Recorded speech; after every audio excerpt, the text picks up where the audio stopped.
Hyderabad next Bengaluru కాదు, next global aerospace capital అవ్వబోతుందా? హైదరాబాద్ గురించి మనం ఐటీ సిటీ మాత్రం అనుకుంటాం, కానీ ఇప్పుడు ఇంకొక పెద్ద ట్రాన్స్ఫర్మేషన్ జరగబోతుంది.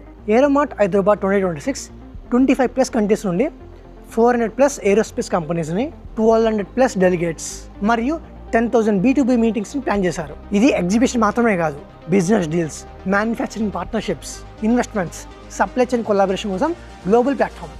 Hyderabad already DRDO labs, aerospace parks, defence space, Tata, Boeing, Airbus, Lockheed Martin లాంటి కంపెనీస్తో మంచి స్ట్రాంగ్ ప్రెసెన్స్ క్రియేట్ చేసింది. ఇలాంటి ఈవెంట్స్ వల్ల new factories, MSME growth, high paying engineering jobs, exports, foreign investments increase అయ్యే ఛాన్స్ ఉంటుంది. సింపుల్గా చెప్పాలంటే హైదరాబాద్ ఐటీలోనే కాదు, ఏరోస్పేస్ డొమైన్లో కూడా వరల్డ్ మ్యాప్ మీద స్ట్రాంగ్ పొజిషన్ తీసుకుంటుంది. ఏకేవి ఏంటంటే ఒక సిటీ గ్రోత్ అంటే బిల్డింగ్సే కాదు, ఇండస్ట్రీస్, ఇన్నోవేషన్, జాబ్స్, ఎక్స్పోర్ట్స్ అన్నీ కలిసి ఒక సిటీని ఇంకొక స్టేట్స్కి తీసుకెళ్తాయి. దీని మీదే మీ ఒపీనియన్స్ కామెంట్స్లో మెన్షన్ చేయండి.